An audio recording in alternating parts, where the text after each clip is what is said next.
Bab 2681, setelah tahap percabangan keilahian. Apa? Liao tergagap lagi, bagaimana aliansi perjanjian berhubungan dengan makam para dewa. Membuka makam para dewa merupakan salah satu tujuan aliansi perjanjian sejak didirikan. Li Linghai berkata, pikirkanlah. Orang-orang dari aliansi perjanjian percaya pada jalan kebajikan tertinggi di bawah batasan 3 hukum dasar.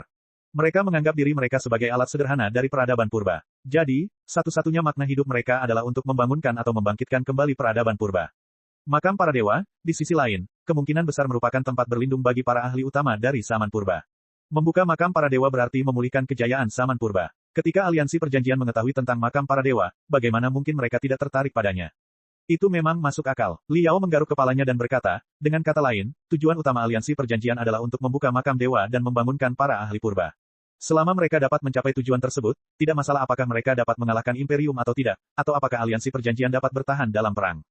Tepat sekali. Itulah mengapa Covenant Alliance mengerikan. Li Linghai tersenyum pahit. Aku tidak akan takut pada Federasi Star Glory bahkan jika mereka 100 kali lebih kuat karena mereka adalah negara yang dihuni orang-orang biasa, dan kita dapat memahami tujuan dan strategi masing-masing. Kita berdua membutuhkan wilayah, populasi, dan pembangunan.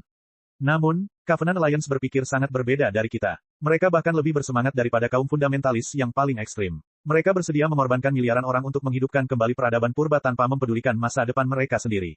Bagaimana Anda bisa menghadapi orang-orang gila seperti itu? Liao berkata dengan takut, untungnya, kunci makam dewa ada di tangan kita.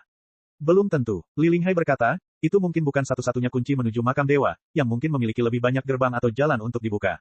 Bahkan mungkin saja itu akan terbuka secara otomatis pada titik tertentu. Jika makam dewa bukan makam tetapi tempat berlindung, apakah para ahli purba tidak akan menyetel pengatur waktu untuk membangunkan diri mereka sendiri? Liao sangat terkejut. Dia ingat bahwa ketika dia melakukan perjalanan jauh dalam hibernasi, dia akan membangunkan dirinya sendiri setiap beberapa tahun untuk memastikan tidak ada yang salah. Fasilitas serupa dari peradaban purba pasti memiliki fungsi serupa. Kita tidak punya banyak waktu. Li Linghai berkata, paling tidak, pesan yang diterima Wu Yingqi dari Dewa Darah sangat mendesak. Jika Dewa Darah punya pilihan, dia tidak akan mengajari Wu Yingqi segalanya dengan risiko besar. Jadi, saya sangat curiga bahwa aliansi perjanjian tidak mencoba menaklukkan Imperium. Mereka tidak dapat menelan Imperium dengan satu perang pun. Namun, aliansi perjanjian mungkin saja mengklaim makam kaisar tertinggi setelah melukai Imperium dengan parah. Ya, dalam kasus seperti itu, bisa dimengerti mengapa aliansi Covenant mengalami kegagalan brutal dalam serangan balik Imperium sebelumnya. Liao bergumam, aliansi perjanjian suci tidak bisa dianggap sebagai negara biasa. Mereka adalah kumpulan orang gila yang tidak peduli dengan wilayah atau orang dan hanya ingin membuka makam dewa. Liao merasa situasinya menjadi rumit lagi. Tetapi tujuan pribadinya lebih jelas dari sebelumnya. Pertama-tama, ia harus membantu kaum reformis mengalahkan keempat keluarga dan memulihkan pengaruh kaum penggarap di mata masyarakat umum Imperium. Kedua, dia akan menghentikan penaklukan Covenant Alliance dan menjaga keseimbangan di pusat kosmos. Tentu saja, dia tidak bisa membiarkan aliansi perjanjian membuka makam para dewa dan membangunkan para ahli purba yang menakutkan. Jika ada pengamat luar yang membukanya, itu pasti dia. Pada saat dia menemukan cara untuk membuka makam para dewa tanpa membangunkan mereka yang sedang tidur dan mendapatkan seluruh kitab wahyu, mungkin sudah waktunya baginya untuk melintasi tembok hitam dan menjelajahi dunia luas di luar alam semesta Pangu. Dia yakin bahwa bumi yang misterius akan terungkap saat itu. Pangu dan Kaisar tertinggi melambangkan kekonservatifan dan stabilitas, sedangkan Hua dan Dewa Darah melambangkan keradikalan dan kecerobohan. Liao tidak diragukan lagi berada di pihak yang terakhir. Bukan karena dia gegabah atau dipengaruhi oleh Dewa Darah, tetapi karena dia telah menganalisisnya dengan tenang dan rasional. Alasan terbesar kaum konservatif adalah bahwa banjir itu mungkin berkeliaran di luar tembok hitam dan akan menghancurkan alam semesta Pangu pada saat ia mendeteksi alam semesta Pangu. Namun, keberadaan Liao telah membuktikan bahwa tembok hitam itu tidak mustahil untuk diatasi dan informasi dari alam semesta luar dapat masuk. Jika Liao dapat bertransmigrasi dari bumi ke alam semesta Pangu, akankah tempat ini menjadi rahasia bagi banjir selamanya? Bersembunyi di sini berarti malapetaka. Umat manusia tidak punya pilihan selain menghadapi tantangan. Saya harus mencoba memasuki tahap percabangan keilahian meskipun fondasi saya belum stabil. Api tak terbatas menari-nari di mata Liao. Dia mengepalkan tinjunya dan berkata, aku pasti akan mencapai tahap percabangan keilahian.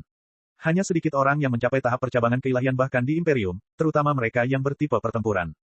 Melihat Liao dengan perasaan yang rumit, Li Linghai ragu sejenak, tetapi pada akhirnya, dia tetap berkata, kamu sangat berani. Namun, tahap percabangan keilahian sangat berbeda dari tahap transformasi keilahian karena tahap ini menuntut pemahamanmu tentang hakikat kehidupan yang jauh lebih tinggi. Ketika saya dirasuki oleh Wu Yingqi, saya dapat menyaksikan keajaiban tahap percabangan keilahian, yang sungguh luar biasa. Ini adalah terobosan yang sulit dari kebijaksanaan individu ke kebijaksanaan kolektif. Penasaran, Liao mendengarkan dengan penuh perhatian. Anda tahu bahwa umat manusia adalah keturunan dari 13 kehidupan berbasis karbon, dan gen kita mengandung bagian-bagian terbaiknya. Namun, tidak semua kehidupan berbasis karbon adalah individu. Beberapa dari mereka, seperti klan Hawi, membanggakan kearifan kolektif, seperti kawanan lebah. Li Linghai berkata, seekor lebah tidak memiliki kebijaksanaan tetapi hanya reaksi sederhana. Namun saat jumlah mereka mencapai titik kritis, mereka akan membanggakan sesuatu yang hampir dapat disebut kebijaksanaan. Ketika kelompok mereka terpecah dan berkumpul kembali, kebijaksanaan bahkan dapat menyebar di antara mereka seperti air. Bentuk kehidupan seperti itu tidak memiliki konsep individu. Komunitas kecil membentuk komunitas besar, dan komunitas besar membentuk suku. Seolah-olah tubuh kita terbuat dari sel-sel yang tak terhitung jumlahnya dan hilangnya beberapa sel tidak berarti kita mati. Bagi peradaban kolektif, hilangnya setengah dari individu mereka tidak berarti bahwa individu-individu itu mati. Kebijaksanaan individu dan kebijaksanaan kolektif memiliki kelebihannya masing-masing. Tak satu pun dari keduanya lebih baik dari yang lain. Manusia adalah individu dalam keadaan normal, tetapi dengan gen klan Hui, kita dapat mengaktifkan teknik tertentu yang diciptakan dengan kebijaksanaan kolektif. Itulah misteri tahap percabangan keilahian. Anda diserang oleh Wu Yingqinsin di markas besar aliansi bisnis 10.000 sektor di zona luar angkasa 7 lautan. Wu Yingqinsin sampai batas tertentu merupakan salah satu individu yang dikendalikan oleh Wu Yingqi. Saya, Wu Yingqi, Wu Yingqinsin, dan beberapa orang lainnya membentuk koloni kecil saat itu. Tentu saja, kebijaksanaan kolektif, seperti halnya domain, memiliki keterbatasan jangkauan. Selain itu, jiwa Wu Yingqi terlalu hancur untuk menjalankan keajaiban tahap percabangan keilahian. Kalau tidak, Anda tidak akan dapat mengalahkannya jika dia telah sepenuhnya mengendalikan ratusan ahli botak di piramida kristal emas dan menggabungkan mereka menjadi satu makhluk, bukan? Dengan baik, Li Yao hendak mengatakan menjijikkan, tetapi kemudian, dia berubah pikiran dan berkata, sungguh menakjubkan. Apakah menurutmu ini terlalu berat untuk kau tanggung? Melihat melalui pikirannya yang sebenarnya, Li Linghai tersenyum dan berkata, para penggarap tahap jiwa baru lahir telah mencapai batas manusia dalam hal kekuatan fisik dan spiritual. Tingkat yang lebih tinggi lebih banyak tentang pemahaman tentang kehidupan dan alam semesta, dan banyak konsep memang sulit diterima. Bagaimanapun, manusia hanyalah butiran debu di alam semesta. Bagaimana mungkin sebutir debu tidak terkejut ketika mencoba memahami segalanya? Tahap percabangan keilahian adalah tentang mengaktifkan gen kebijaksanaan kolektif dan membagi jiwa Anda menjadi ribuan bagian sambil menjaga semua bagian itu tetap bersatu. Tahap-tahap di atas tahap percabangan keilahian dikatakan tentang melihat melalui kepalsuan alam semesta dan menemukan kebenaran di dalamnya. Itu bahkan lebih misterius dan sulit dipahami. Tertarik, Li Yao tidak bisa menahan diri untuk bertanya, lalu apa? Kemudian, Li Linghai tersenyum dan berkata, setelah kamu benar-benar memahami kebenaran dan kepalsuan alam semesta, menurutku alam semesta ini akan terlalu kecil untukmu. Kamu harus mencari tempat lain untuk tinggal. Ini adalah kesimpulan yang dibuat oleh Dewa Darah, Wu Yingqi, dan saya setelah mempelajari banyak buku klasik tentang pelatihan. Orang-orang kuno melebih-lebihkan banyak hal dalam buku-buku mereka, tetapi seiring kemajuan teknologi, kita semakin dekat dengan kebenaran dunia sekarang. Secara keseluruhan, bagaimana kita bisa membayangkan apa yang ada di luar sana jika sudah sangat sulit untuk memahami alam semesta sebagaimana adanya? Tidak perlu terburu-buru. Itu memang masuk akal. Sambil menarik napas panjang, Li Yao tersenyum. Aku akan fokus pada latihan saja daripada berpikir. Aku akan menjadi butiran debu berkilau yang menerangi setiap tempat yang aku tuju. Jika kamu bersungguh-sungguh, aku percaya kamu akan melampaui tahap percabangan keilahian dan menemukan rahasia alam semesta suatu hari nanti. Dengan senyum cemerlang, Li Linghai berkata, tetapi untuk saat ini, akan lebih baik bagimu untuk fokus pada peningkatan dirimu. Baiklah, kamu bisa berlatih dengan Jialing di ruang rehabilitasi di belakang. Ada sesuatu yang penting yang ingin dia bicarakan denganmu. Bab 2682, Transformasi Singa Kecil. Ketika Li Yao bertemu Li Jialing, pemuda itu baru saja menyelesaikan sesi latihan harian di bawah gravitasi 20 kali lipat gaya gravitasi biasa. Rumah sakit militer ini bukanlah sanatorium, dan orang-orang yang merawat dirinya di tempat ini tidak keberatan memasukkan lebih banyak rasa sakit ke dalam diri mereka untuk merangsang pertumbuhan sel-sel mereka sehingga mereka dapat pulih lebih cepat. Namun, bahkan ruang pelatihan nomor 1, yang memiliki fasilitas paling canggih dan dapat menyebabkan rasa sakit paling besar, tidak dapat memenuhi kebutuhan Li Jialing. Seolah-olah dia seekor singa yang lapar, dia berkeliaran di antara busur listrik dan api meskipun setiap inci kulitnya menangis. Li Yao terlalu sibuk memodifikasi piramida kristal emas untuk berbicara dengan adik laki-lakinya. Setelah mereka bertemu lagi hari ini, Li Yao merasakan bahwa Li Jialing telah tumbuh banyak tanpa dia sadari. Li Jialing sekarang memiliki lebih banyak otot daripada sebelumnya, dan bahunya cukup lebar untuk menopang kapal perang. Riak-riak menyebar dari tubuhnya dan merobek udara sepanjang waktu. Garis-garis emas di kulitnya yang hanya berkilauan di bawah cahaya semakin menambah dominasinya, menunjukkan bahwa seorang anak laki-laki telah berevolusi menjadi pria sejati. Ruang pelatihan nomor 1 yang luas itu kosong kecuali Li Jialing dan puing-puing di seluruh tanah. Li Yao mengamati tanah dan data pada prosesor kristal mainframe di dekatnya, hanya untuk menemukan bahwa Li Jialing telah merobohkan 100 boneka spiritual dan lebih dari 20 tangki kristal dengan gravitasi 20 kali lebih besar dari biasanya dalam 5 menit terakhir. Dia telah menghancurkan tangki-tangki berat itu menjadi berkeping-keping sendirian. Pada saat ini, puluhan pedang terbang masih menari-nari di sekitar Li Jialing dan melesat ke bagian kritisnya di bawah kendali prosesor kristal mini. Tubuh Li Jialing sangat besar, namun ia melangkah santai di antara puluhan pedang terbang seakan-akan ia adalah seberkas cahaya kemasan. Li Yao memiliki banyak perasaan rumit melihat betapa adik laki-lakinya telah tumbuh besar sejak dia diselamatkan dari kota di langit setahun yang lalu. Li Yao mengira kecepatan kemajuannya cukup mencengangkan, tetapi Li Jialing benar-benar telah membuka matanya.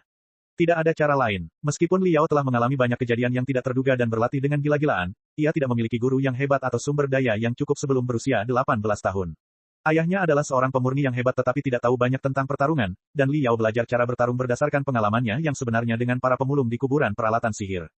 Li Jialing sangat berbeda. Ia telah menarik perhatian Black Star the Great bahkan sebelum ia lahir, dan setelah ia lahir, Li Lingfeng dan Wu Yinglan memodifikasinya tanpa mempedulikan biayanya. Meskipun metode mereka kejam, mereka menyuntikkan kekuatan yang tak tertandingi ke dalam sel-selnya. Ketika kekuatan itu bertemu dengan warisan Wu Ying Qi 2.0, mereka memiliki reaksi yang luar biasa dan akhirnya menciptakan ahli yang mendominasi. Bukannya aku tidak berbakat, tapi Jialing memang terlalu berbakat. Liao hanya bisa menghibur dirinya sendiri seperti itu. Kakak Yao, berkat inderanya yang tajam, Li Jialing mendeteksi keberadaan Liao meskipun Liao tidak bersuara. Dia menoleh ke belakang karena terkejut. Saat dia lengah, kemampuan menghindarnya yang sempurna menjadi rusak, dan pedang terbang itu tampaknya mengenai bagian kritisnya. Namun, pemuda itu menggertakkan giginya, dan perisai spiritual emas mengembang dari tubuhnya, mengunci pedang-pedang terbang itu, yang tidak dapat maju sama sekali, tidak peduli seberapa keras mereka mencoba. Bagus, Liao tidak dapat menahannya lagi. Dia melangkah ke ruang latihan dan melakukan pemanasan. Biarkan aku berlatih denganmu. Aku akan melihat seberapa besar perkembanganmu dalam beberapa bulan terakhir. Benar-benar, Li Jialing sangat gembira hingga hidungnya melotot. Dia berteriak, baiklah, saudara Yao, aku datang. Api emas energi spiritual membumbung tinggi darinya, mengumpulkan lusinan pedang terbang yang datang padanya ke Liao. Di bawah perlindungan semburan pedang terbang, Li Jialing bergegas ke Liao, meninggalkan goresan cakar yang dalam di tanah. Liao tidak dapat melihat apapun kecuali pedang terbang berwarna emas.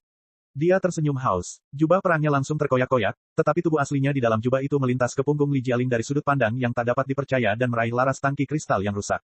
Halo, dengan tubuh bagian atasnya telanjang, Liao melambaikan tangki kristal yang beratnya puluhan ton dan melemparkannya ke Li Jialing, meledakkan singa muda itu ke langit. Itu masih jauh dari kata berakhir. Tepat ketika Li Jialing kehilangan keseimbangan, Liao menghentakkan kakinya ke tanah dan menjatuhkan sekitar 10 tangki kristal yang pecah ke langit. Kemudian, dia melompat dan melemparkan tangki kristal itu ke arah Li Jialing satu demi satu. Li Jialing bagaikan seekor lalat malang yang terus-menerus ditepuk-tepuk oleh pemukul. Ia langsung cacat. Namun, setelah 6 tank hancur di Li Jialing, tank ke-7 gagal mencapai sasaran. Li Jialing telah menghilang. Melayang di udara, Liao menyipitkan matanya dan mengamati lapangan latihan, hanya untuk tidak melihat apapun, hingga tiba-tiba aura mengerikan meledak tepat di bawahnya. Ho, Li Jialing meraung dengan gila. Kulitnya retak dan rambutnya berdiri saat dia berubah menjadi monster mengerikan yang tingginya lebih dari 4 meter. Metamorfosis. Bakat itu ia peroleh karena 20 tahun modifikasi yang menyakitkan di kota langit. Sebelumnya, ketika Liao meledakkan kota di langit, dia telah bertarung sengit dengan Wu Yinglan, dan keterampilan ini meninggalkan kesan yang mendalam padanya. Transformasi Li Jialing bahkan lebih dahsyat dan sempurna daripada Wu Yinglan. Liao bahkan merasa sedikit khawatir. Li Jialing menghentakkan kaki ke tanah, meninggalkan retakan di atasnya, sebelum menyerang Liao seperti bola meriam. Sementara itu, ia melemparkan 2 potong puing yang terbakar, memaksa Liao untuk menerima serangannya dengan cara yang keras alih-alih menghindarinya. Ledakan. Setelah tabrakan tersebut, Liao terpental tinggi hingga ke kubah karena kekuatan tersebut, sementara Li Jialing terbentur ke tanah dan tertanam di lantai yang terbuat dari logam super. Aku tidak tahu kalau kamu sudah sekuat ini, Jialing. Sambil menyeka darah dari hidungnya yang berdarah, Liao berkata dengan heran, aku berdarah. Hanya sedikit orang di seluruh alam semesta Pangu yang bisa membuatku berdarah sekarang. Kau pasti bisa pergi kemanapun yang kau inginkan di alam semesta ini dengan kekuatanmu. Meskipun dia telah berubah menjadi monster yang mengerikan, Li Jialing masih ingin meludahinya. Namun sebelum dia meludah, Li Jialing tiba-tiba merasakan firasat buruk. Di kubah, Liao perlahan-lahan berputar dan menghilang. Ternyata itu hanya ilusi. Sebaliknya, Liao yang asli telah bersembunyi di belakang Li Jialing di bawah perlindungan ledakan tadi. Ketika Li Jialing menyadari apa yang sedang terjadi, sudah terlambat. Pergelangan kaki kirinya dicengkeram Liao, dan Liao memukulnya ke dinding dan tanah seperti palu ratusan kali sebelum ia melempar Li Jialing. Selama itu, Liao juga telah menusukkan benang-benang energi spiritual ke dalam pembuluh darah dan tulang Li Jialing sehingga dia tidak bisa melakukan serangan balik. Saya akan kecewa jika ini adalah apa yang Anda capai setelah berbulan-bulan berlatih. Liao berkata dengan santai, ini tidak mungkin bentuk akhirmu, kan? Aku ingat kamu bisa berubah 3 kali, kan? Ayo, tunjukkan padaku siapa dirimu sebenarnya. Bagus. Li Jialing meringis kesakitan, dan semangat juangnya membumbung tinggi di bawah rasa sakit. Garis-garis emas muncul di kulitnya, dan tubuhnya yang besar berubah. Rambut halusnya juga tumbuh. Dia berubah dari monster yang mengerikan menjadi iblis singa yang berdiri seperti manusia. Akan tetapi, sebelum dia berpose, sisa-sisa api yang tak terhingga dan ledakan yang dahsyat menghantamnya. Biar kakak Yao yang memberimu pelajaran lagi. Kalau kamu harus berubah, lakukan dengan cepat. Tidak ada orang bodoh yang akan menunggumu berubah di medan perang. Sambil berteriak, Liao melemparkan semua sisa-sisa yang bisa digunakan sebagai senjata kepada Li Jialing sambil bergumam dalam hati, lebih baik aku bersenang-senang selagi masih bisa. Saat dia lebih kuat dariku 2 tahun kemudian, aku tidak akan pernah berlatih dengannya lagi. Hehehehe. Tak lama kemudian, iblis singa emas yang malang itu tenggelam oleh sisa-sisanya. Sisa-sisanya kemudian dicairkan dan segera didinginkan menjadi kubus logam besar. Li Jialing tidak mengeluarkan suara apapun dari dalam. Bahkan medan vitalitasnya tidak dapat dideteksi lagi. Setelah bersenang-senang, Li Yao mulai khawatir. Benarkah, singa muda itu seharusnya lebih kuat dari ini, kan? Warisan Wu Yingqi 2.0 tidak mungkin biasa-biasa saja. Tunggu dulu. Ini. Ledakan, sampah logam yang terbuat dari sisa-sisa yang tak terhitung jumlahnya tiba-tiba meledak, dan Li Jialing yang baru terbang keluar. Dia telah memulihkan penampilan manusia, tetapi dia tampak sangat berbeda dari sebelumnya. Rambutnya menjadi berwarna keemasan dan memanjang sampai ke pinggangnya, dan matanya dipenuhi dengan lautan emas. Garis-garis emas di sekujur tubuhnya membentuk baju besi yang sempurna, dengan busur listrik ungu menari-nari di atasnya seperti naga, membuatnya tampak lebih megah dari sebelumnya. Wow, Li Yao tercengang dan terpesona. Bagaimana kamu bisa begitu keren? Permisi, Kakak Yao. Li Jialing menyeka debu di tubuhnya dengan lembut dan berkata, setelah mencerna warisan Wu Yingqi 2.0 dalam 3 bulan terakhir, aku telah mengembangkan bentuk baru. Bentuk iblis singa tadi hanyalah bentuk transisiku, dan ini adalah bentuk akhirku yang sempurna. Bab 2683, Dukungan Saudara Yao. Apa, setiap inci kulit Li Yao berada di bawah bombardir badai Li Jialing, seolah-olah ribuan jarum menusuknya. Matanya yang merah menyala dipenuhi rasa tidak percaya. Ini sangat keren. Ceritakan padaku bagaimana tepatnya kau melatih dirimu untuk mendapatkannya. Mengapa kau bisa mengembangkan bentuk yang begitu keren? Itu bahkan lebih hebat daripada aku di puncak tahap transformasi keilahian. Bagaimana itu bisa terjadi? Aku tidak akan membiarkannya. Li Jialing berpikir sejenak dan berkata dengan malu, sebenarnya, aku tidak melakukan sesuatu dengan sengaja. Aku hanya berlatih dengan santai, dan aku menjadi setampan ini. Li Yao menjerit, dan darah yang mengalir dari mata kirinya mengelilinginya dan mengumpulkan sisa-sisanya di seluruh tanah, mengumpulkan semuanya menjadi pedang besar yang mengerikan. Ledakan, pedang sisa-sisa itu ditebaskan ke arah Li Jialing, sementara Li Yao berkata dengan sepenuh hati, Jialing, kamu salah jalan. Energi spiritual yang begitu berharga seharusnya digunakan untuk memenuhi sel dan jiwamu, alih-alih membuat suara dan efek visual yang keren itu. Aku juga tidak menginginkan itu. Li Jialing menyilangkan lengannya, dan api kemasan serta naga ungu saling melilit dan melindungi wajahnya, menghalangi tebasan Li Yao yang tak terhentikan dan bahkan menghancurkan pedang sisa itu hingga berkeping-keping lagi. Pemuda itu berteriak, menurutku ini terlalu mencolok. Aku pasti akan menjadi pusat perhatian jika aku berubah di medan perang. Tapi aku tidak bisa mengendalikan diri. Setiap kali aku meningkatkan diriku ke bentuk tertinggi, sebagian energi spiritualku akan mengalir keluar secara alami dan membuatku terlihat seperti ini. Apa yang bisa kulakukan? Tidak apa-apa, biarkan Kakak Yao membantumu. Li Yao menyeringai mengerikan. Urat-uratnya yang menonjol melingkari dadanya seperti 9 naga berdarah dan membentangkan sepasang sayap berdarah di punggungnya. 2 kristal seukuran telur angsa muncul di tangannya lagi, dengan busur listrik yang menyilaukan di dalamnya. Sebenarnya, saudara Yao 10 kali lebih keren darimu sebelumnya, tetapi aku telah belajar untuk meninggalkan hal-hal yang dangkal. Sekarang, izinkan aku mengajarkan pelajaran berharga ini kepadamu. Ledakan, ledakan, ledakan, ledakan, ledakan, ledakan, ledakan. Li Yao melangkah maju dengan cepat. Setelah setiap langkah, lapangan latihan yang luas itu akan berguncang seolah hendak runtuh, hingga akhirnya dia menghilang, digantikan oleh tsunami darah yang luar biasa. Li Jialing, di sisi lain, melepaskan cahaya dan panasnya tanpa henti seperti gunung berapi emas yang meletus di lautan darah. Keduanya bertarung 100 ronde dalam sekejap mata. Sementara Li Jialing dihempaskan oleh Li Yao puluhan kali, Li Yao juga telah dihantam oleh naga ungu Li Jialing yang luar biasa. Tak satu pun dari mereka benar-benar terluka, tetapi dinding, lantai, unit pengendali gravitasi, dan susunan rune pertahanan di seluruh lapangan pelatihan mengalami kerusakan. Itu tidak seperti pelatihan 2 ahli, tetapi lebih seperti pemboman bersama dari 2 kapal perang persenjataan super di ruangan kecil ini. Tak lama kemudian, jejak kaki yang mengejutkan, penyok, dan retakan muncul di lantai, yang sekarang telah lunak seperti lumpur. Tanda-tanda berbentuk manusia yang sangat besar juga dapat ditemukan di dinding. Beberapa di antaranya bahkan sedalam setengah meter. Suara-suara meledak di mana-mana. Baik unit pengendali gravitasi maupun susunan rune pertahanan hampir hancur akibat pertempuran mereka. Lampu-lampu juga menyala, hingga semua susunan rune iluminasi meledak dan ruang pelatihan menjadi gelap. Namun, api kemasan dan gelombang merah masih bertabrakan dalam bentuk yang rumit, seolah-olah mereka adalah 2 garis yang kusut. Ledakan. Setelah ledakan dahsyat lainnya, susunan rune pertahanan akhirnya runtuh, dan sebagian besar kubah pun runtuh. Seluruh lapangan latihan sangat rentan seolah-olah telah terendam air selama 3 hari, dan dapat runtuh kapan saja. Baik Li Yao maupun Li Jialing terengah-engah cepat dalam kegelapan. Ini mengasyikkan. Li Yao tidak bisa terdengar lebih bersemangat lagi. Ini lebih seperti apa yang dapat dilakukan saudara Vulture Li Yao dan pewaris Wu Yingqi 2.0. Saya juga tidak pernah lebih puas. Li Jialing bahkan lebih gembira dari sebelumnya. Sepertinya hanya saudara Yao yang bisa membuatku mengeluarkan semua potensiku. Aku merasa hebat. Kurasa aku masih bisa bertarung. Saudara Yao, aku tahu kau tidak berusaha sekuat tenaga, bukan? Lakukan saja. Jangan takut kau akan menyakitiku. Aku baik-baik saja.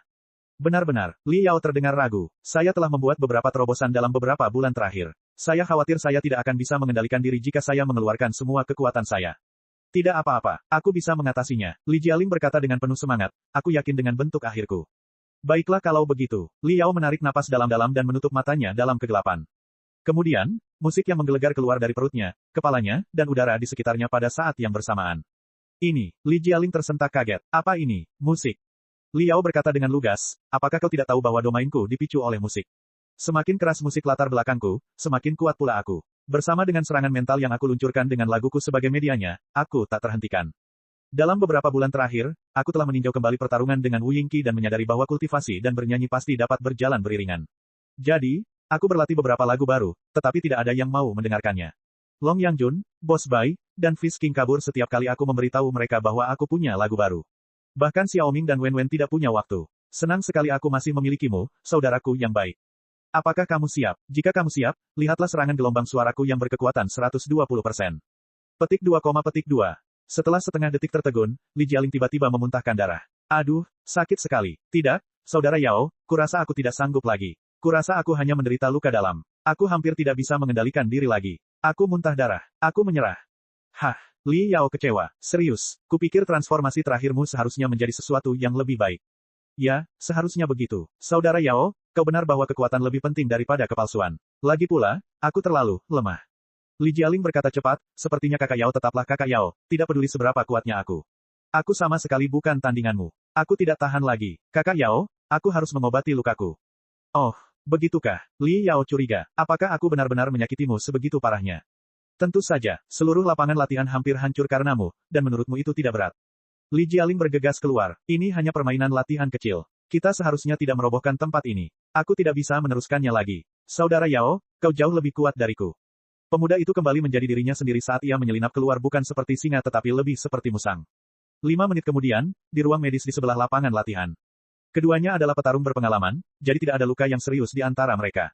Jadi, mereka hanya mengobati satu sama lain tanpa meminta bantuan dokter. Setelah selesai, mereka minum obat-obatan medis di atas kabin medis. Keduanya tertawa ketika melihat wajah menyedihkan masing-masing, tetapi mereka meringis kesakitan ketika luka-luka mereka meregang ketika mereka tertawa. Hai, setelah beberapa saat, Li Yao menyenggol Li Jialing dan bertanya, Ratu berkata bahwa kamu memiliki sesuatu yang penting untuk diceritakan. Apa yang kamu rahasiakan secara misterius? Li Jialing terbatuk dan menundukkan kepalanya karena malu tanpa mengatakan apapun. Hah, Li Yao berkata, itu reaksi yang langka. Pasti ada sesuatu yang istimewa dan penting. Ayo, beritahu saudara Yao. Kakak Yao, melihat garis-garis samar yang mengalir di telapak tangannya, Li Jialing memutuskan dan berkata, setelah pertempuran tadi, kamu harus melihat bahwa aku bukan lagi seorang anak laki-laki, tetapi seorang pria sejati. Jika aku membuat keputusan sulit sebagai seorang pria, apakah kamu akan mendukungku, saudara Yao? Oh, Li Yao mengedipkan matanya dan menjadi bersemangat. Dia menepuk punggung Li Jialing dan berkata, aku benar-benar mengerti kamu. Hahaha, selamat, ini memang sangat penting. Siapa namanya, siapapun dia, saudara Yao pasti akan mendukungmu. Hah, tercengang, Li Jialing tergagap, dia. Apa yang kamu bicarakan, saudara Yao?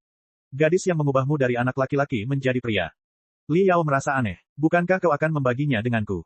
Bagaimana kau bisa berubah dari seorang anak laki-laki menjadi seorang pria tanpa seorang gadis? Mungkinkah? Apa yang kau katakan? Oh, aku mengerti. Tidak heran kau tampak begitu enggan dan ragu-ragu dan meminta dukunganku. Yah, sebenarnya tidak apa-apa. Aku benar-benar mendukungmu. Sungguh, kita berada di masa yang berbeda sekarang, dan pria dan wanita itu sama. Ini adalah zaman ketika manusia akan menyingkirkan cangkangnya, dan komunikasi pikiran alih-alih tubuh lebih penting. Mungkin manusia akan jatuh cinta dengan kehidupan informasi di masa depan. Jadi, aku benar-benar mendukungmu. Li Jialing membuka jari-jarinya dan membenamkan wajahnya di tangannya. Ini salahku. Aku seharusnya tidak mengatakannya dengan halus. Pemuda itu berkata tanpa daya, biarkan aku terus terang saja. Tahukah kau bahwa Kaisar Cheng Wu, kaisar palsu yang dipilih oleh keempat keluarga, telah dinobatkan di pangkalan keluarga Song. Bab 2684, Kaisar Agung. Berita penobatan Kaisar Cheng Wu sampai ke ibu kota 3 hari lalu. Bersamaan dengan berita tersebut diadakan upacara dan parade besar. Karena takut jatuh, keempat keluarga Kurfus telah menginvestasikan apapun yang tersisa dan membentuk pasukan baru. Meskipun tidak sehebat armada andalan yang mereka miliki sebelumnya, pasukan baru itu tampak cukup kuat di permukaan. Kaisar Cheng Wu ini adalah sepupu Kaisar Shen Wu. Garis keturunannya tidak diragukan lagi, tetapi dia sama sekali tidak berguna dan hanya boneka dari keempat keluarga. Keempat keluarga itu berharap agar mereka dapat menyatukan kembali imperium di bawah namanya. Mereka mengirimkan pesan penobatan kaisar baru dan parade di seluruh imperium untuk memperluas pengaruh mereka. Orang-orang di imperium pada umumnya percaya bahwa suatu negara membutuhkan seorang raja. Meskipun mereka tahu bahwa Kaisar Cheng Wu hanyalah boneka dan upacara penobatan bahkan tidak diadakan di ibu kota, Kaisar tampak suci dan tidak dapat diganggu-gugat setelah ia naik tahta, membuat para penggarap abadi berpikir 2 kali. Ketika imperium begitu kacau, otoritas seorang kaisar dapat menjadi senjata yang lebih kuat daripada armada. Saya menyadari hal itu. Li Yao menganggukkan kepalanya. Kaisar Chenghu ini hanyalah boneka baru. Dia memang boneka, tetapi konvensi adalah hal yang sangat kuat. Selama 1000 tahun, orang-orang imperium telah diajarkan untuk mengabdi kepada kaisar mereka. Itu tidak dapat diubah dalam semalam. Li Jialing berhenti sejenak dan berkata, sudah hampir setahun sejak mendiang kaisar meninggal. Sekarang, seorang kaisar palsu dari pihak keempat keluarga mengklaim mahkota, tetapi kaum reformis tidak memiliki kaisar untuk memimpin mereka padahal slogan mereka di awal adalah menghormati kaisar dan memperbarui imperium. Bagaimana kaum reformis dapat menyatukan imperium tanpa kaisar? Itu memang merepotkan. Bukankah Jenderal Lei Chenghu sedang mencari kaisar baru? Dia bahkan memintaku untuk ikut serta dalam inspeksi beberapa kali, tetapi kandidatnya tidak memuaskan. Li Yao adalah salah satu orang terkuat di imperium. Selain dukungan dari Federasi Star Glory, dia adalah Raja Angin Hitam yang sah, mendapat dukungan dari armada pembakar, dan merupakan salah satu prajurit terkuat di imperium. Dia jelas merupakan salah satu orang paling berpengaruh di imperium, dan Lei Chenghu mungkin satu-satunya orang yang dapat bersaing dengannya. Panglima perang yang lebih kecil di imperium sama sekali bukan tandingannya. Oleh karena itu, meskipun Li Yao bukan seorang kurfus, ia memiliki kekuatan kurfus. Baik Li Linghai maupun Lei Chenghu harus menghormati pendapatnya saat mereka memilih kaisar baru. Akan tetapi, keluarga kerajaan telah berubah menjadi gurun oleh generasi Kurfürsten yang sengaja memanjakan mereka. Para kandidat dalam keluarga kerajaan bukanlah orang biasa, apalagi cukup kompeten untuk menyandang gelar tersebut. Seperti yang sudah kukatakan pada Jenderal Lei Chenghu berkali-kali, pemilihan kaisar baru adalah urusan internal imperium, dan sebagai orang luar, aku tidak boleh terlalu ikut campur. Li Yao menghela napas dan mengerutkan kening, namun, para kandidat itu sama sekali tidak layak. Beberapa dari mereka serakah dan ambisius, dan beberapa tidak dapat berpikir jernih sama sekali. Singkatnya, mereka tidak dapat berkontribusi pada tujuan kita sama sekali. Bahkan boneka pun harus memiliki kebijaksanaan. Aku benar-benar tidak peduli siapa yang akan menjadi kaisar, selama dia memahami gagasan sederhana bahwa tidak ada teman abadi tetapi hanya kepentingan abadi, sehingga dia dapat mengesampingkan perbedaan antara para kultivator dan kultivator abadi untuk saat ini. Namun, tidak ada satupun kandidat yang dapat memenuhi persyaratan sederhana seperti itu. Li Jialing tersenyum. Sepertinya kamu benar-benar marah dengan semua kandidat itu, kan? Marah. Li Yao berkata, saya membantu Jenderal Lei Chenghu merancang beberapa tes, dan orang-orang itu semua mengungkapkan ambisi mereka. Mereka sangat membenci para penggarap sehingga mereka berharap dapat menelan armada pembakar dan Federasi Star Glory di detik berikutnya. Aku tidak mengatakan bahwa Kaisar Imperium tidak boleh memusuhi Star Ocean Imperium, tetapi sebaiknya kau cari tahu siapa yang lebih mengancam terlebih dahulu, oke? Sekarang, keempat keluarga belum hancur, dan aliansi Covenant belum menampakkan diri, tetapi kau berharap untuk membantai semua penggarap, melahap armada pembakar, dan berbaris menuju Federasi Star Glory. Kau bisa meminta cara kematian yang lebih baik. Jika mereka bisa menahan diri sedikit hingga kita menghabisi keempat keluarga dan aliansi perjanjian sebelum mereka menyerang para penggarap, aku akan lebih menghargai mereka. Namun sekarang, bukan hanya aku, bahkan Jenderal Lei Chenghu tidak puas dengan mereka. Ya, Jenderal Lei telah banyak berbicara dengan Ratu beberapa hari ini tentang kaisar baru. Saya selalu mendengar keluhannya. Li Jialing tersenyum dan berkata, sebenarnya, Jenderal Lei lebih mementingkan kaisar baru daripada Anda, Saudara Yao, dan dia tidak hanya memilih boneka baru. Hah, Li Yao yang tercengang, bertanya sambil tersenyum, tidak ada boneka. Apakah Lei Chenghu bermaksud memilih kaisar bijak? Itu rencana Jenderal Lei. Li Jialing mengangguk dan berkata, Jenderal Lei percaya bahwa kemunduran imperium dalam ratusan tahun terakhir disebabkan oleh ketidakseimbangan antara raja dan rakyatnya, di mana raja terlalu lemah dan rakyatnya terlalu berkuasa.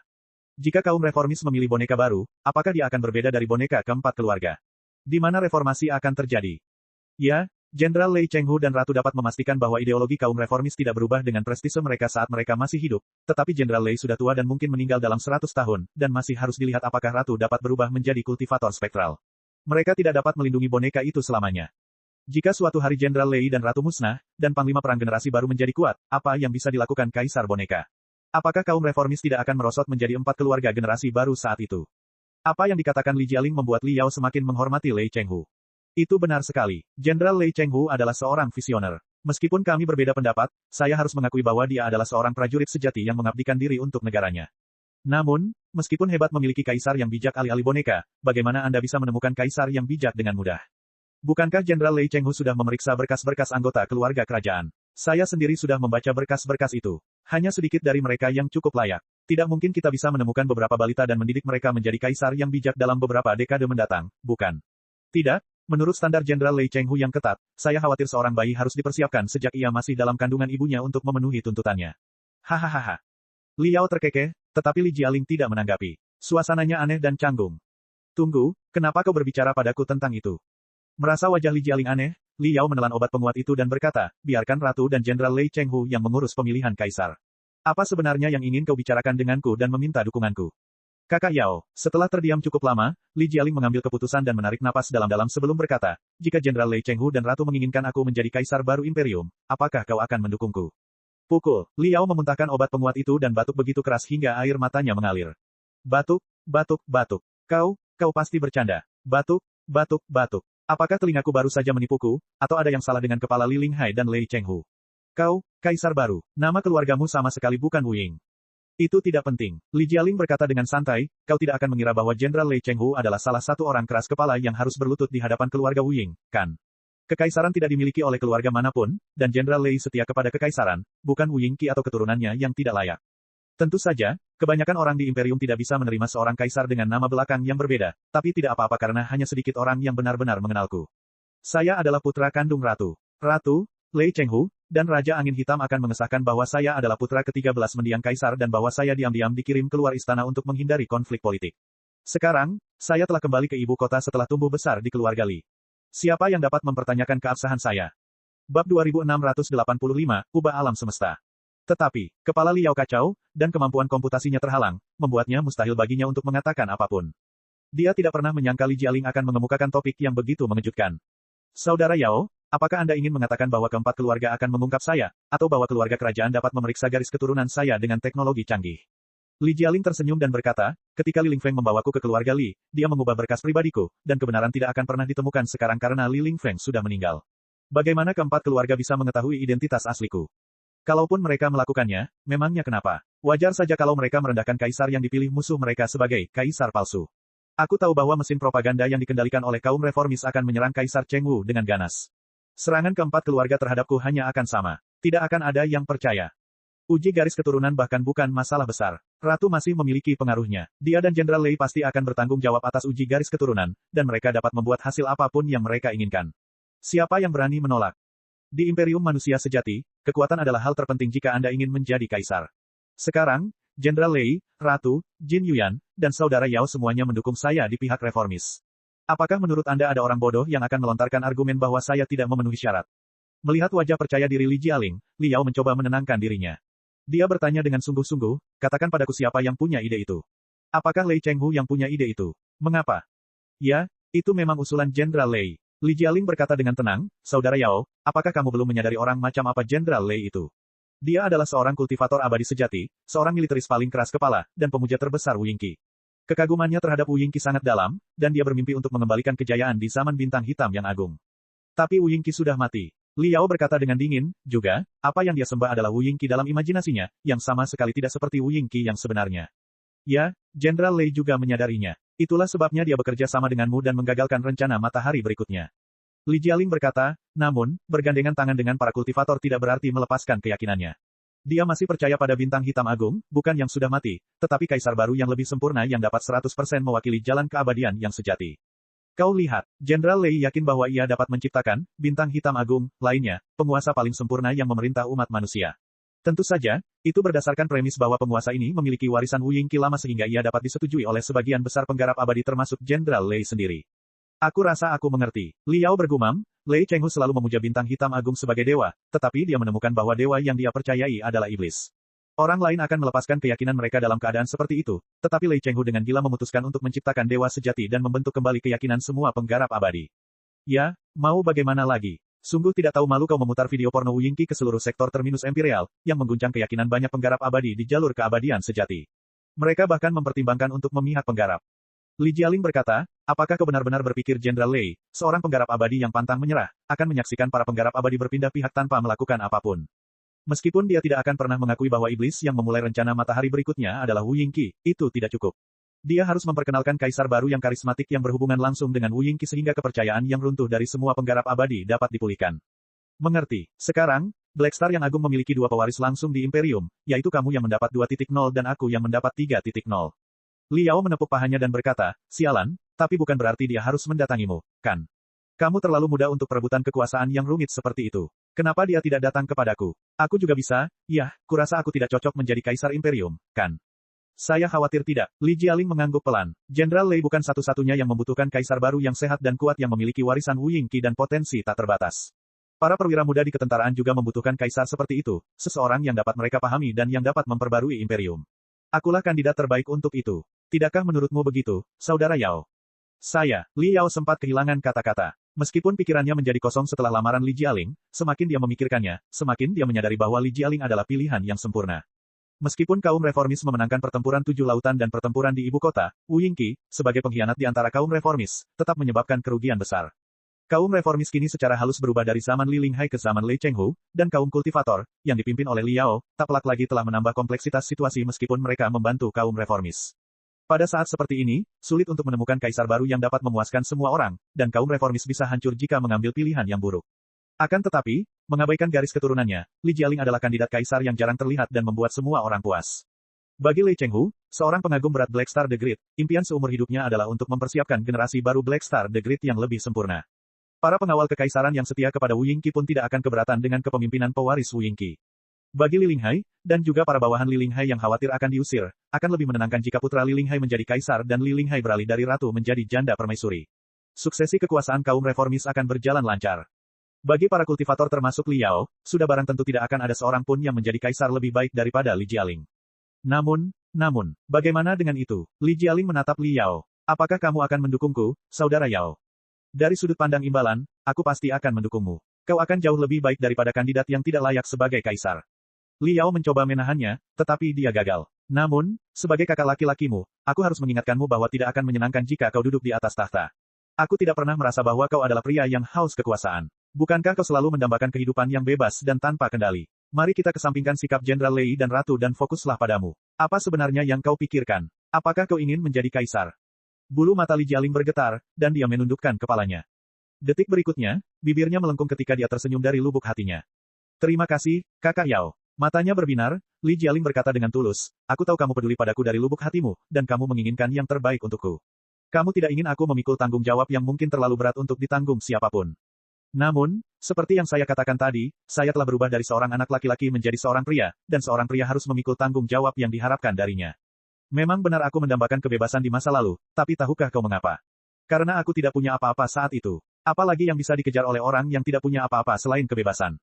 Tetapi sekarang semuanya berbeda. Sekarang, aku punya banyak hal baru. Aku punya teman, aku punya keluarga, aku punya kamu, Sister Long, ibuku, dan banyak hal lain yang tidak ingin aku hilangkan dan pantas untuk diperjuangkan. Bagaimana aku bisa melihatmu berjuang, berdarah, dan berkorban sementara aku mengejar kebebasan? Memang Jenderal Lei yang mengusulkan gagasan agar aku menjadi kaisar berikutnya, tetapi sebelum itu, aku telah berpikir keras bagaimana aku bisa melindungi keluargaku, teman-temanku, dan rumahku, dan bagaimana aku bisa bertarung dengan berani sepertimu. Saya tidak akan bisa membuat keputusan ini tanpa didikanmu. Apakah kamu ingat apa yang kamu katakan kepadaku di dalam pabrik besi besar? Semakin besar kemampuan, semakin besar pula tanggung jawab. Saya telah berkembang pesat tahun lalu sehingga saya tidak pernah menyangka bisa sekuat sekarang. Betapapun bangganya saya tidak berani mengatakan bahwa semua ini adalah pencapaian saya sendiri. Kekuatanku tidak hanya aku kembangkan sendiri, tetapi lebih seperti diberikan kepadaku oleh takdir. Aku tidak bisa menyia-nyiakan kekuatan itu. Aku harus menggunakannya untuk menemukan dan menjalankan keyakinanku sendiri. Aku akan menggunakannya untuk mengubah seluruh alam semesta. Bab 2686, Wu Yingling. Pemuda itu meraung putus asa, dan dua nyala api ungu melesat keluar dari tangannya dan melayang di sekitar lengannya seperti dua naga ungu sebelum merambat ke seluruh pembuluh darahnya hingga ke kepalanya dan berubah menjadi sebuah mahkota. Pada saat itu, sebuah lingkaran cahaya samar muncul di belakang pemuda itu, dan dia tampak seperti gabungan dari Dewa Darah, Wu Yingqi, dan Li Jialing. Tidak mungkin untuk membedakan mereka lagi. Namun, sedetik kemudian, dia kembali menjadi singa muda yang sangat dikenal Liao. Tidak, mungkin dia sama sekali tidak begitu mengenal singa muda itu. Kau sangat berbahaya, Jialing. Terbakar oleh kekuatan pemuda itu, Liao tidak dapat menahan diri untuk bertanya, bagus sekali kau ingin melakukan sesuatu dengan kekuatanmu, tetapi aku khawatir kau mungkin akan tenggelam dalam kekuatan itu. Tahukah kau bahwa kau tampak seperti Wu Yingqi yang lain sekarang? Itu terlalu berbahaya. Aku bahkan tidak tahu apakah kau masih dihantui oleh Wu Yingqi atau tidak. Ya, itu benar-benar berbahaya. Setiap kali busur listrik ungu dan api emas mengalir di antara sel-selku, suara yang terdengar seperti Wu Yingqi 2.0 akan berbisik di telingaku, membuatku bertanya-tanya apakah aku 100% Li Jialing atau hal-hal lain. Pemuda itu tersenyum pada api dan busur listrik di tangannya untuk beberapa saat sebelum dia perlahan menariknya kembali dan menatap Liao. Bagaimana denganmu, saudara Yao? Apakah kamu tidak berbahaya seperti penguasa piramida kristal emas yang telah menyerap kekuatan Wu Yingqi 3.0? Apakah kamu tidak takut bahwa kamu akan menjadi gila dan kehilangan akal ketika kamu duduk di singgasana berduri sebagai satu-satunya penyeimbang antara Imperium dan Federasi, bahwa kamu tidak akan berubah menjadi naga ganas lainnya dengan sisik hitam dan sayap berdarah? Jika kamu tahu itu berbahaya, mengapa kamu menerima warisan Wu Yingqi 3.0? Karena aku tidak punya pilihan. Liao berkata dengan sungguh-sungguh, tidak seorang pun kecuali aku yang bisa menjadi penguasa piramida kristal emas. Aku tidak ingin orang lain mengambil risiko berubah menjadi naga ganas, terutama kamu. Benar sekali. Itu juga jawabanku. Sama sepertimu, aku tidak punya pilihan. Li Jialing berkata cepat, pertama-tama, para kultivator dan kultivator abadi memiliki hubungan yang rumit. Anda sendiri mengatakan bahwa setiap kandidat kaisar baru sangat ingin menelan para kultivator dan federasi.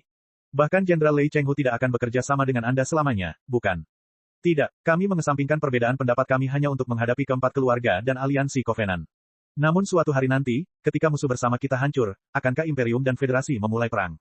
Tidak ada kaisar yang dapat menahan kebencian mereka terhadap para kultivator dan federasi kecuali aku.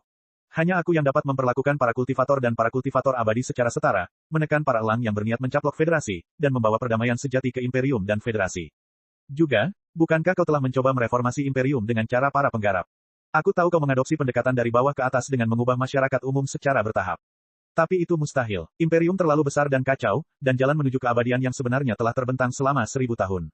Hampir mustahil untuk mengubah kebiasaan sosial. Reformasimu pasti akan mendapat masalah.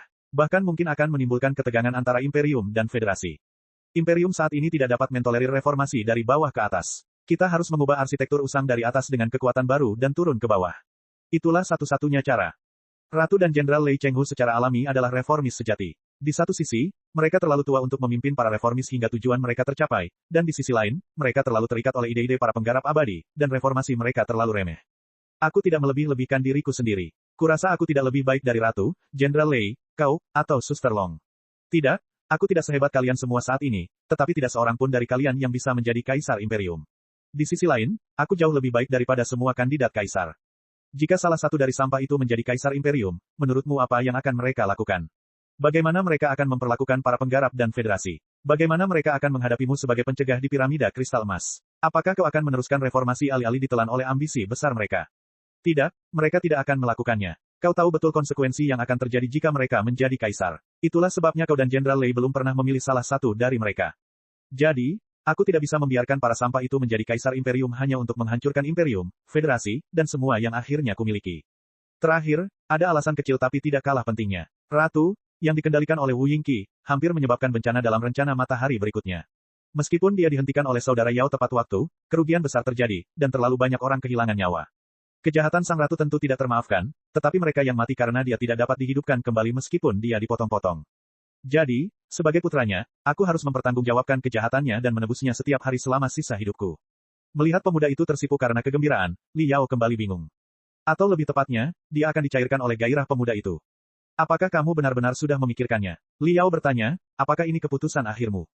Ya, Li Jialing menyatakan dengan tegas, saya telah membuat keputusan. Tidak ada yang dapat mengubah pikiran saya. Jadi, sepertinya, Li Yao tersenyum. Aku tidak punya pilihan selain mendukungmu, kan? Li Jialing juga tersenyum. Jika kamu tidak mendukungku, saudara Yao, aku akan berpegangan erat padamu dan memohon dukunganmu. Meskipun banyak orang yang berada di belakangku saat ini, yang paling aku butuhkan adalah dukunganmu. Ingat hal lain yang kau katakan padaku di pabrik besi besar. Kau mengatakan bahwa seekor kupu-kupu kecil pun dapat menciptakan tornado yang merusak hanya dengan kepakan sayapnya.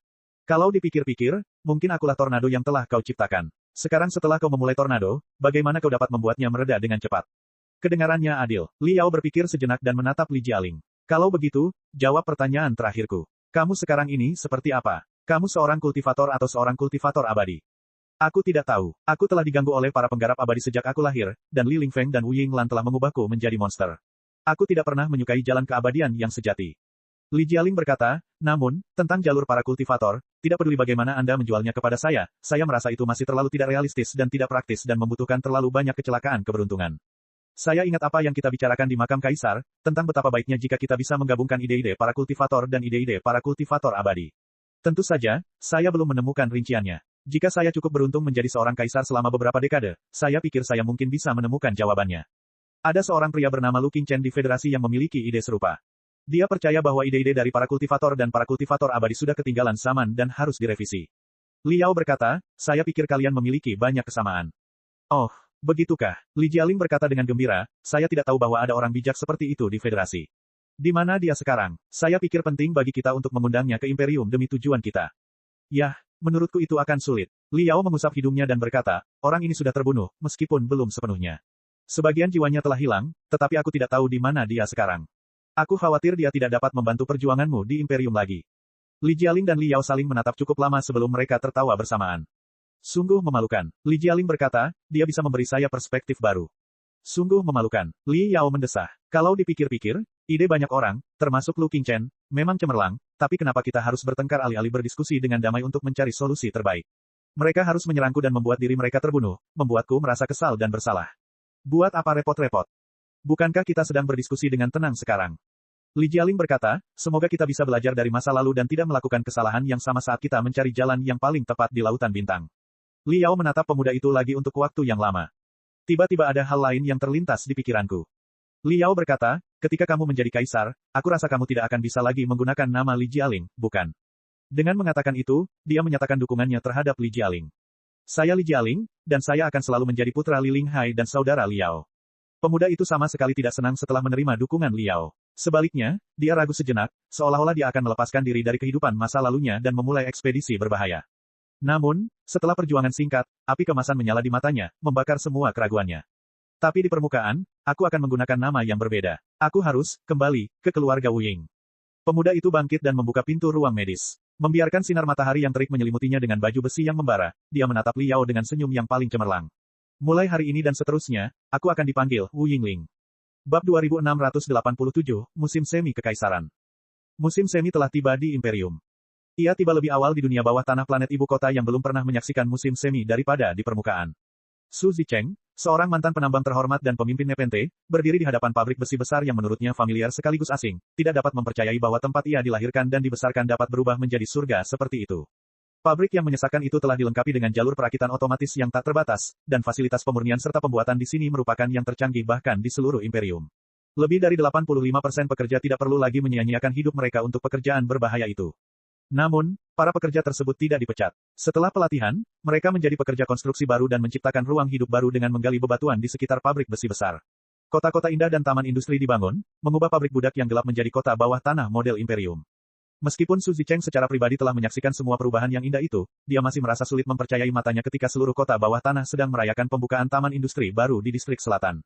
Itu seperti mimpi yang telah berlangsung selama setengah tahun dan akan terus berlanjut.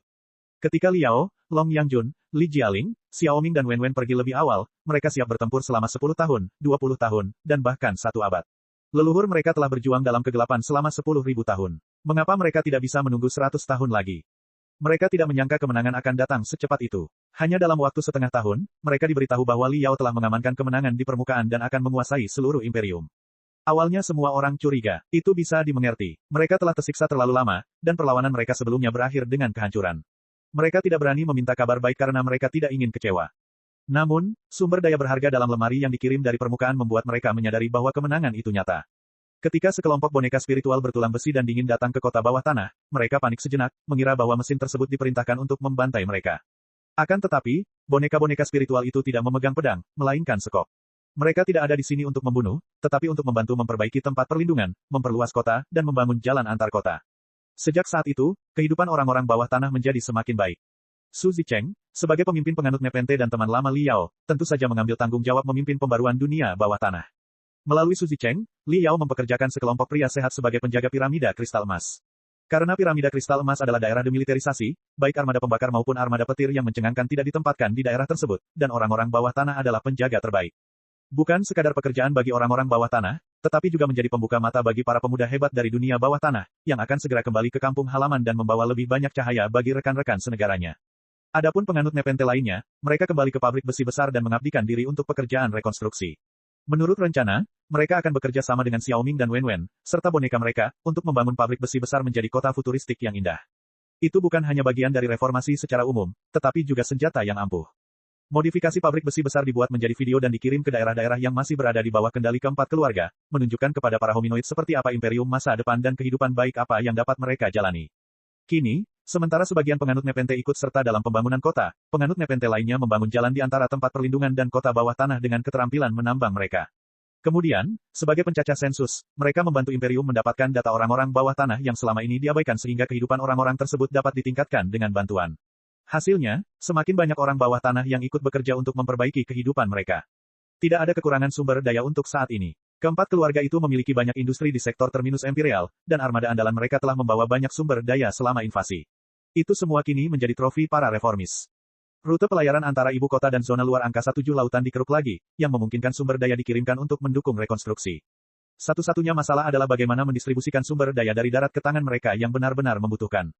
Xiaoming dan Wenwen, sebagai makhluk informasi, memberikan kontribusi besar untuk itu. Mereka membangun dunia informasi baru yang luar biasa di bawah tanah. Di permukaan, mustahil bagi Xiaoming dan Wenwen untuk mengganggu kekuasaan para penggarap abadi sepenuhnya, dan mereka harus selalu berhati-hati. Namun, orang-orang di bawah tanah, yang hampir tidak dapat bertahan hidup, tentu tidak akan peduli apakah prosesor kristal akan mengendalikan manusia suatu hari nanti. Mereka dapat melakukan apapun yang mereka inginkan untuk bertahan hidup. Dihadapkan dengan teknologi yang belum pernah ada sebelumnya, daerah yang kurang berkembang cenderung lebih mudah menyerap dan menerapkannya dibandingkan daerah yang lebih maju. Hal ini bukanlah hal yang aneh dalam sejarah umat manusia. Hal yang sama juga terjadi pada orang-orang yang tinggal di bawah tanah planet ibu kota. Mereka telah melewati era industri peralatan sihir dan melompat ke era baru informasi ultra. Mereka menjadi terbiasa dengan Xiaoming dan Wenwen dengan sangat cepat, dan mereka terbiasa bekerja dengan boneka besi. Bahkan balita pun mengikuti boneka tersebut dan belajar cara mengendalikannya. Menyaksikan anak-anak polos bermain dengan hewan peliharaan logam di taman yang indah, Su Zicheng merasakan hatinya meleleh dalam angin musim semi yang memabukkan. Ia merasa dirinya puluhan tahun lebih muda dan kembali ke masa ketika istri dan anak-anaknya masih hidup. Orang-orang bawah tanah bukanlah orang bodoh. Su Zicheng, sebagai pemimpin Nepenthe, mengetahui kekhawatiran terhadap pengembangan teknologi prosesor kristal. Dulu mereka menggigil ketakutan saat berhadapan dengan mesin pembantai yang dingin dan kejam dan menggertakkan gigi, berharap dapat menghancurkan semua boneka besi itu menjadi berkeping-keping. Akan tetapi, boneka spiritual hanya sejahat orang yang mengendalikannya. Bahkan jika suatu hari nanti orang-orang di bawah tanah diperintah oleh prosesor kristal, lalu kenapa? Apakah itu akan lebih buruk daripada kegelapan dalam 10.000 tahun terakhir? Mereka yang lahir dari generasi baru yang tumbuh bersama prosesor kristal dan boneka spiritual pasti akan berbeda dengan orang-orang di bumi setelah mereka dewasa. Su Zicheng berpikir dalam hati. Tapi kenapa, kita tidak pernah sama dengan orang-orang di tanah? Para penggarap abadi membenci kita dan bahkan tidak memperlakukan kita sebagai sesama mereka, jadi mengapa kita tidak menganggap mesin-mesin dingin itu sebagai rekan senegara kita? Lagi pula, di mata para penggarap abadi, kita hanyalah mesin yang memiliki suhu tubuh. Paman Su, ketika Su Zicheng tengah berpikir, seorang gadis melompat ke arahnya dengan menunggangi seekor kadal merah. Su Zicheng mengenalinya sebagai Bingbing, sebelumnya penghuni tempat perlindungan ke-10.084 dan sekarang menjadi utusan kota-kota bawah tanah yang akan mengantarkan mereka hal-hal yang tidak dapat dikirimkan oleh Spiritual Nexus. Bingbing, Su Zicheng menyeringai dan menghentikan kadal merah Bingbing. Apa yang kau bawa untukku kali ini? Itu undangan ke upacara penobatan. Bingbing tersipu karena kegembiraan dan hampir tidak bisa bernapas. Dia berkata, kita akan pergi ke istana kerajaan, Paman Su. Apakah Anda mendengar saya? Kita akan pergi ke istana kerajaan. Seorang kaisar baru akan dimahkotai. Su Zicheng tidak segembira gadis itu. Dia tidak tertarik pada siapa yang akan menjadi pemimpin penggarap abadi. Bagaimanapun, mereka semua sama jahatnya. Akan tetapi, tetap saja merupakan suatu kejutan baginya bahwa bahkan hominoid seperti mereka akan memenuhi syarat untuk menghadiri penobatan. Waktu telah benar-benar berubah. Iya benar sekali. Bingbing mengangguk cepat dan bertanya, matanya berbinar, Paman Su, apakah Anda tahu siapa kaisar baru itu? Bagaimana aku tahu? Su Zicheng merasa geli. Kita ini hanya orang-orang liar di bawah tanah. Bagaimana kita bisa berspekulasi siapa yang akan menjadi kaisar baru? Tidak, sudah diumumkan. Aku yakin itu akan segera tersebar di Spiritual Nexus. Tapi aku sudah menerima pesannya lebih awal dengan kartu undangan pribadi Raja Angin Hitam. Bingbing hampir melompat berdiri. Kaisar baru adalah saudara Jialing, yang sebelumnya pernah kita lawan. Oh, Li Jialing adalah nama palsunya. Nama aslinya ternyata adalah Wu Yingling. Dia adalah putra ke-13 Kaisar Shenwu dan orang yang paling dicintai. Namun, dia dikirim keluar istana untuk menghindari perburuan dari keempat keluarga, dan dia hanya bertemu kita secara tidak sengaja. Apa? Su Zicheng tercengang sejenak. Bab 2688, Penobatan. 7 hari kemudian, hari cerah dan tidak berawan. Meskipun mereka sudah seminggu berada di tanah dan tak lagi terkejut melihat langit biru atau terik matahari, para perwakilan orang-orang bawah tanah, termasuk Su Zicheng dan Bingbing, masih kewalahan dengan alun-alun tak terbatas yang telah dipadati orang. Alun-alun yang amat luas dan tak berhingga itu adalah sesuatu yang tak pernah terbayangkan sebelumnya berada di bawah tanah. Semua perwakilan bawah tanah merasa bahwa mereka telah terlahir kembali ke dunia yang benar-benar baru. Selain kelapangannya, mereka juga kagum dengan jutaan orang di sini. Tempat itu cukup luas, tetapi tampaknya ada lebih banyak orang di ibu kota daripada kapasitas tempat manapun. Jalan-jalan, menara-menara, alun-alun, dan auditorium yang mengapung dengan unit-unit anti-gravitasi semuanya telah penuh sesak. Bahkan langit pun ditempati oleh kapal-kapal perang. Delegasi orang-orang bawah tanah berjalan selama lebih dari 3 jam dari fajar hingga pagi sebelum akhirnya menemukan lokasi yang dituju. Mereka seperti titik kecil yang tertanam dalam serangkaian titik tak terbatas. Sambil berdiri berjinjit, mereka melihat lautan manusia membentang sampai ke cakrawala. Pengeras suara yang dihias dengan gemerlap melayang di langit dan meraung, kadang memainkan lagu-lagu yang menarik dan kadang mengumumkan perintah dan kebijakan baru. Suara mereka saling bertabrakan seperti air bah, membuat orang-orang di bawah tanah tidak dapat mengetahui apa yang sedang terjadi. Mereka hanya merasa pusing. Su Zicheng menjulurkan kepalanya untuk melihat istana kerajaan, tetapi dia sama sekali tidak dapat melihat kaisar baru di panggung tinggi. Jadi, dia hanya melihat-lihat beberapa brosur dan selebaran di tangannya. Meskipun berita tentang penobatan kaisar baru telah tersebar di seluruh spiritual nexus, beberapa tempat, seperti planet sumber daya terpencil atau wilayah keempat keluarga, mungkin tidak menerima pesan tersebut tepat waktu. Selebaran tersebut secara resmi dicetak untuk menggantikannya sehingga para peserta upacara dapat menyebarkan pesan tersebut melalui selebaran ke setiap sudut imperium. Selebaran itu berisi perkenalan kepada kaisar baru dan pernyataan Kaisar Shenwu tentangnya, yang menyebutkan bahwa putranya mengikuti jejaknya dan pastinya akan meneruskan perjuangannya. Para kaisar di imperium manusia sejati berbeda dengan kaisar di zaman dahulu. Para penerus kaisar di zaman dahulu tidak perlu mempedulikan pengaruh sosial. Yang perlu mereka lakukan hanyalah mendapatkan persetujuan dari para bangsawan dan panglima perang yang berkuasa. Akan tetapi, imperium manusia sejati adalah sebuah negara modern, dan kaisar merupakan perwakilan negara, bukan sekadar diktator. Khususnya, kaisar baru yang dipilih oleh kaum reformis harus bersaing dengan Kaisar Chengwu, yang dipilih oleh 4 keluarga. Karena Kaisar Shenwu telah meninggal selama setahun, tidak satu pun dari kedua kaisar baru itu yang tampak cukup sah, jadi itu semua adalah alasan yang lebih untuk memperindah kaisar baru ini. Jadi, selebaran mewah ini memperkenalkan kehidupan kaisar baru, mengklaim bahwa ia adalah putra ke-13 mendiang kaisar yang dibesarkan di keluarga lain karena ayahnya takut ia akan dijebak. Bingbing telah memberitahu Su Zicheng sebelumnya. Su Zicheng sama sekali tidak tertarik pada brosur yang bersifat resmi dan membosankan. Apa yang dipelajarinya dengan cermat adalah selebaran-selebaran yang kualitasnya jauh lebih buruk. Selebaran itu juga merupakan perkenalan kepada kaisar baru, tetapi jauh lebih menarik. Tidak diketahui siapa yang menerbitkan atau menyebarkannya, tetapi hampir setiap peserta upacara memegang satu. Menurut selebaran tersebut, mendiang kaisar pernah tertidur karena terlalu lelah bekerja sebelum meninggal, dan ia melihat seekor singa emas bersayap terbang ke istananya dan berputar-putar di sekelilingnya. Bahkan ada bintang yang berkilauan di dahi singa ini. Singa berbintang hitam itu menatapnya terlebih dahulu, sebelum melompat ke belakang istana. Almarhum kaisar terbangun dari mimpinya dan mendapat kabar bahwa sang ratu telah melahirkan putranya yang ke-13.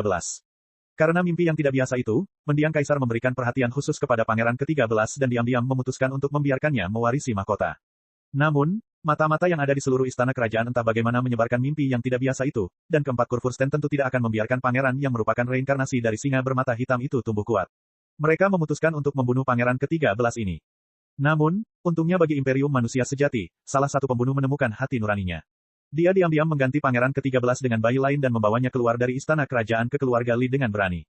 Setelah itu, pangeran ke-13 tumbuh dewasa secara bertahap, dan dia menyadari garis keturunan dan identitasnya pada saat yang kritis. Di bawah dukungan rakyatnya yang paling setia, Raja Angin Hitam dan Dongfang Mingyue, dia meninggalkan keluarga Li menuju zona luar angkasa 7 lautan, sebelum dia kembali ke ibu kota, menaklukkan keempat keluarga, dan mengamankan kemenangan gemilang serta mahkota yang menjadi miliknya. Su Zicheng tidak tahu siapa yang menulis selebaran tersebut, yang bahasanya hampir vulgar dan isinya sulit dipercaya. Namun, sungguh mengasyikkan membaca selebaran itu. Semua orang akan merasa bahwa kaisar baru itu adalah pahlawan muda yang ditakdirkan untuk memimpin mereka setelah membacanya. Selebaran itu, tentu saja, tidak resmi. Namun Su Zicheng bukanlah orang bodoh. Jika pihak berwenang benar-benar tidak setuju, mereka akan menyensor selebaran tersebut. Namun faktanya adalah bahwa hampir setiap peserta upacara memegang salah satu selebaran, yang menunjukkan dukungan tidak langsung dari pihak berwenang.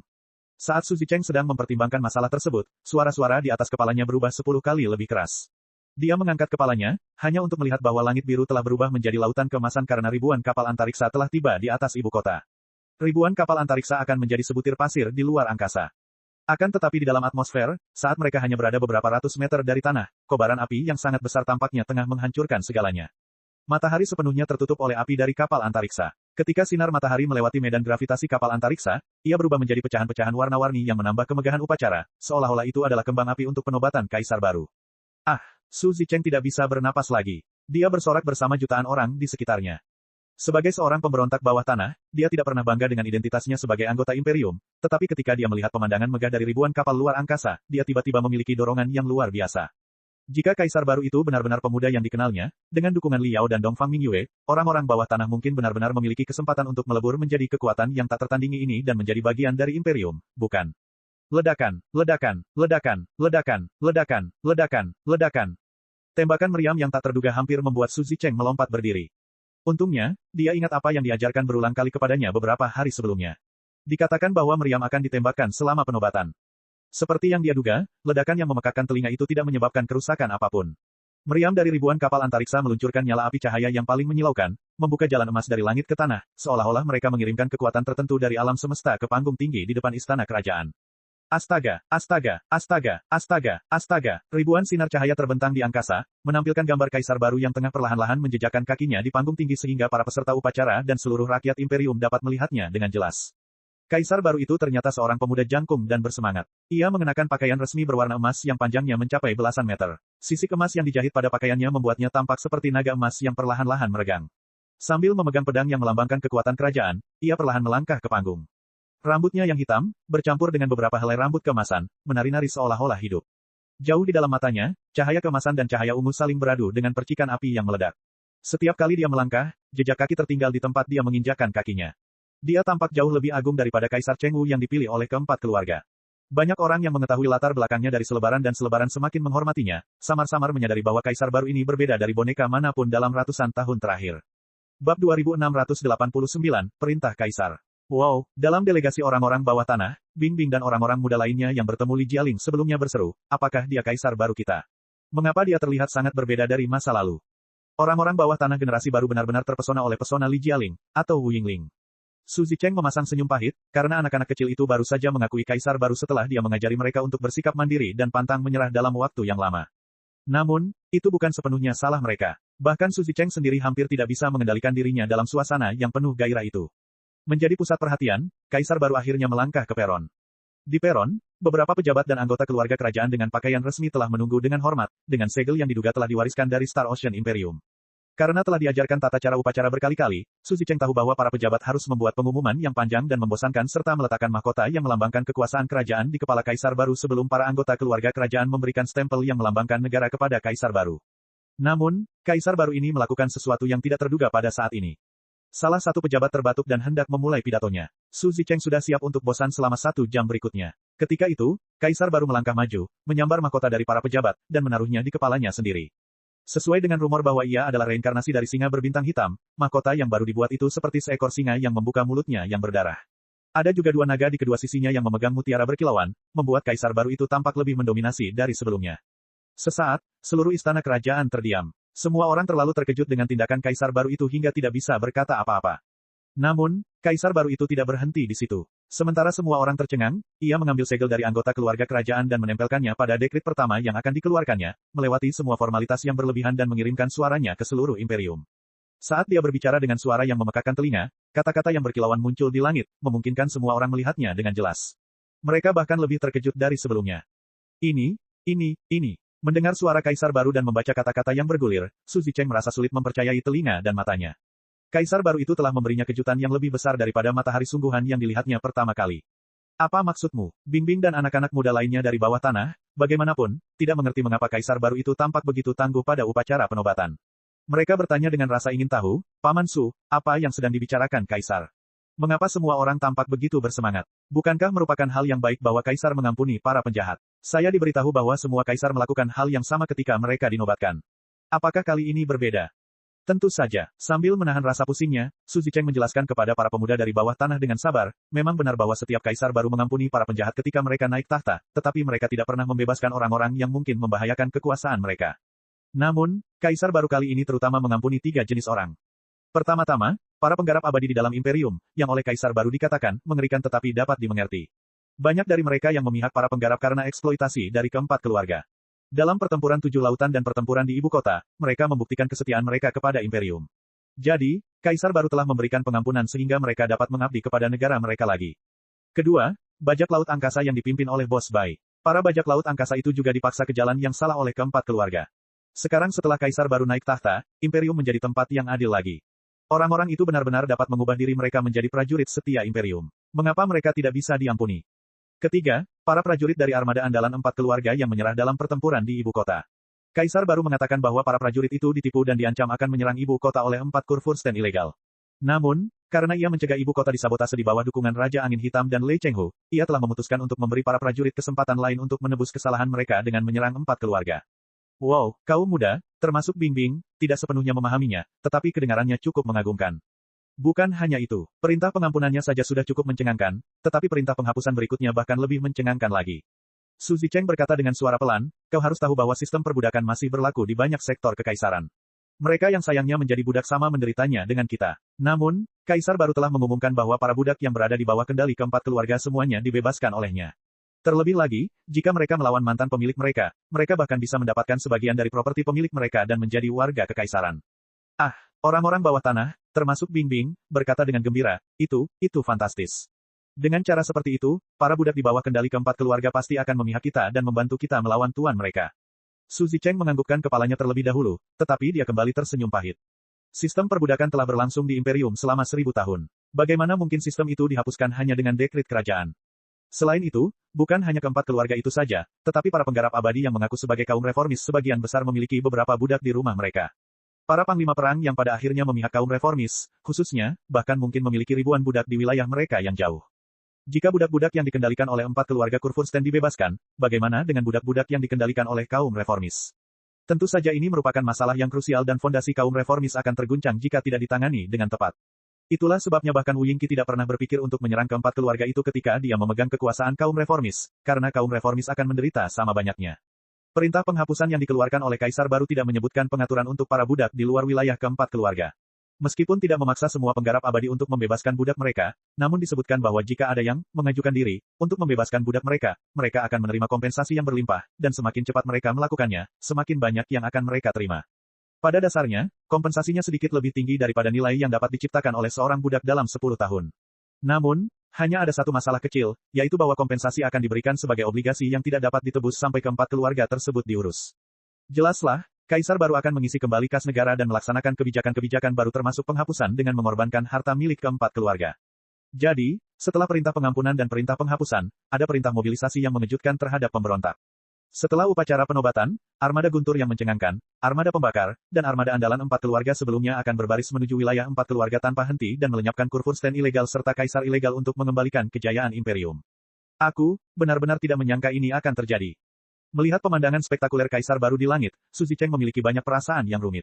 Dia tidak tahu bahwa pemuda yang bertarung dengannya akan tumbuh sedemikian rupa suatu hari nanti.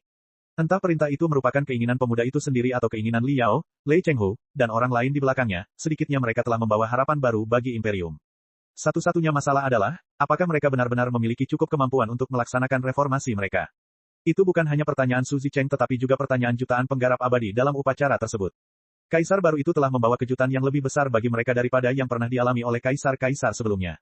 Perintah pengampunan, perintah penghapusan, dan perintah mobilisasi akan mengarah pada reformasi yang mengubah paradigma dan perubahan yang menyakitkan dalam kehidupan mereka. Semua penggarap abadi ragu-ragu dan bimbang, bertanya-tanya apa yang harus mereka lakukan. Beberapa dari mereka bahkan diam-diam mengeluh. Apakah kaisar kecil ini gila? Apakah dia benar-benar berpikir dia adalah kaisar yang kuat ketika dia sebenarnya adalah boneka? Rekonsiliasi dengan penggarap, penghapusan, dan menyerang keempat keluarga dengan sangat bersemangat. Mengapa? Kecurigaan para penggarap abadi dapat dimengerti. Bagaimanapun, Kaisar Baru itu hampir tidak pernah terdengar kabarnya hingga saat itu. Tidak seorang pun tahu apapun tentangnya kecuali informasi pada selebaran dan selebaran yang ditulis oleh Li Yao dan Long Yangjun. Namun, pada detik berikutnya, mereka semua mempelajarinya. Bab 2690, Akhir yang paling tidak buruk, Akhir volume 6, Imperium. Saat kata terakhir pada dekret itu membeku menjadi tanda emas di udara, Kaisar Baru itu tiba-tiba menghunus pedang kerajaannya dan mengarahkannya ke langit. Kekuatan yang tak tertandingi melonjak keluar darinya dalam gelombang emas yang terlihat dan menyapu seluruh istana kerajaan di atas kepala semua orang.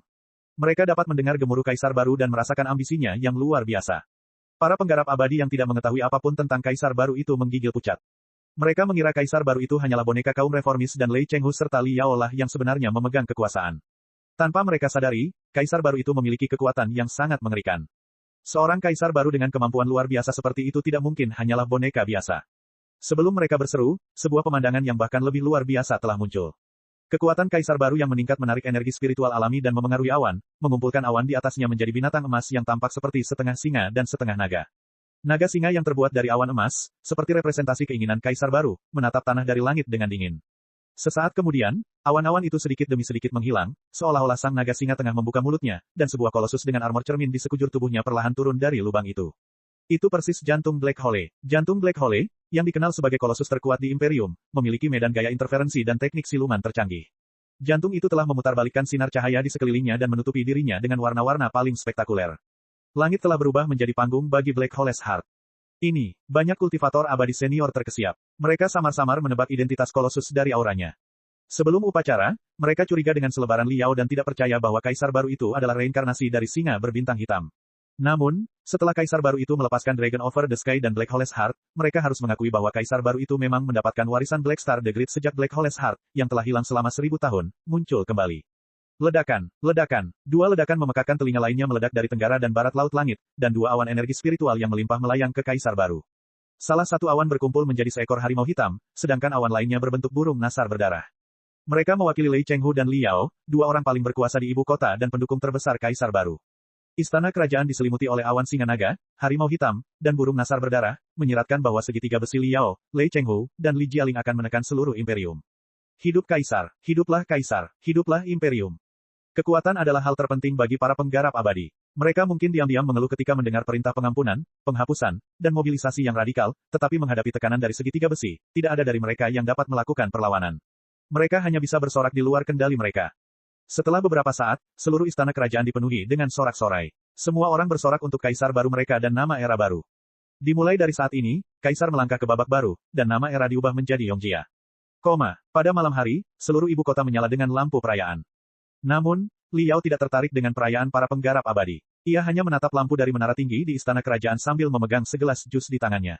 Mengapa kamu di sini? Salah satu boneka spiritual, yang telah membersihkan di belakangnya, tiba-tiba berkata dengan suara Xiaoming dan Wenwen, ayah tampaknya tidak begitu senang.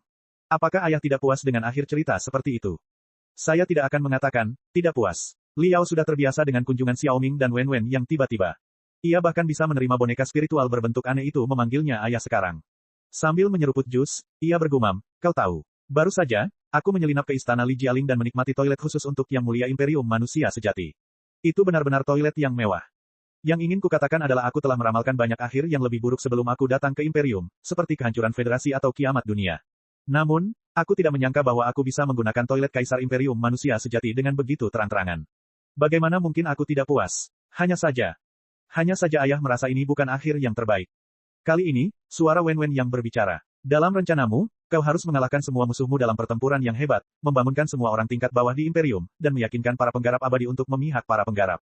Akan lebih baik jika Imperium bergabung dengan Federasi sebagai bagian dari Federasi. Namun, ternyata, kau harus memanipulasi seorang kaisar penggarap abadi sebagai seorang penggarap untuk tujuanmu, dan kaisar ini mungkin tidak mau dimanipulasi olehmu selamanya. Dengan baik, Li Yao menggaruk kepalanya. Sekarang setelah kau mengatakannya seperti itu, rencanaku memang terdengar tidak realistis. Aku tidak tahu. Mungkin aku hanya khawatir bahwa kemenangan yang tidak tuntas dalam pertempuran ini akan menimbulkan masalah yang lebih besar di masa mendatang. Saya khawatir tentang hubungan antara para kultivator dan para kultivator abadi dan antara federasi dan imperium. Saya khawatir Wu Yingqi dan Dewa Dara akan kembali dan mengubah saya atau Li Jialing menjadi naga ganas. Saya khawatir pembukaan makam kaisar tertinggi akan menjadi bencana besar. Saya khawatir identitas utama saya dan bumi yang misterius itu terkait dengan banjir. Saya bahkan khawatir. Li Yao tidak tahu harus berkata apa. Bahwa Xiaoming dan aku akan mengkhianati umat manusia. Tanya Wenwen. Tidak, bukan itu yang kumaksud. Aku tahu kalian berdua anak baik. Li Yao terdiam sejenak, lalu melanjutkan, tetapi bagaimanapun juga, kita adalah peradaban yang berbeda, dan kita memiliki pemahaman yang berbeda tentang apa yang baik. Bahkan jika kita berdua berpikir bahwa kita melakukan hal yang baik dan benar, kita mungkin masih memiliki konflik. Memang benar bahwa saya khawatir tentang hal itu. Katakan padaku, Xiaoming dan Wenwen, bukankah aku seharusnya khawatir? Mengapa aku merasa ada terlalu banyak masalah yang harus kuselesaikan? Kamu seharusnya khawatir, tapi jangan terlalu berlebihan.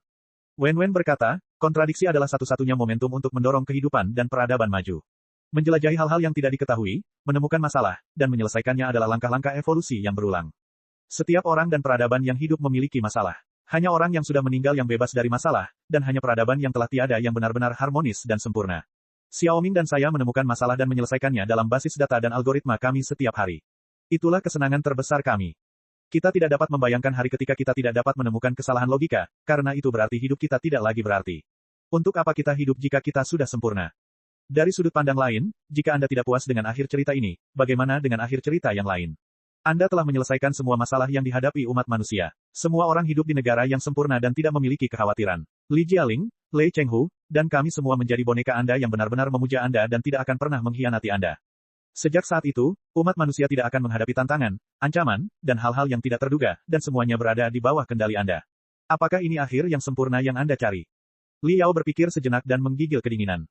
Akhir cerita ini tampaknya lebih buruk. Li Yao berkata sambil berpikir keras, jadi, dalam perjalanan ke Imperium, meskipun kita tidak mendapatkan akhir yang terbaik, kita mendapatkan akhir yang paling tidak buruk, bukan?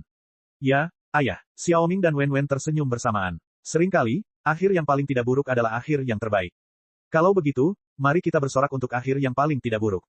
Li Yao menyeringai, merasa sangat lega setelah berbicara dengan kedua anak kecil itu. Setelah menghabiskan jusnya, dia menatap ibu kota yang spektakuler itu dan bergumam, bagaimana, burung nasar Li Yao, bisa tetap menjadi pahlawan tanpa tantangan yang mendebarkan. Wu Yingqi terlalu lemah bagiku. Aku jadi bertanya-tanya siapa yang akan terbunuh oleh tinjuku selanjutnya. Aneh, aku belum beristirahat selama beberapa hari, tetapi tulang-tulangku terasa gatal lagi. Betapa aku menantikan tantangan baru. Suara langkah kaki yang berat menghentikan gumaman Liao. Lei Chenghu menghubungi Liao dengan serius. Hah, kenapa kau malah ada di sini, bukannya merayakan bersama Yang Mulia dan para penggarap abadi lainnya? Liao meringis. Pasukanmu akan berangkat untuk menyerang pemberontak dari 4 keluarga dalam 3 hari. Kau tidak akan punya banyak waktu untuk minum saat itu.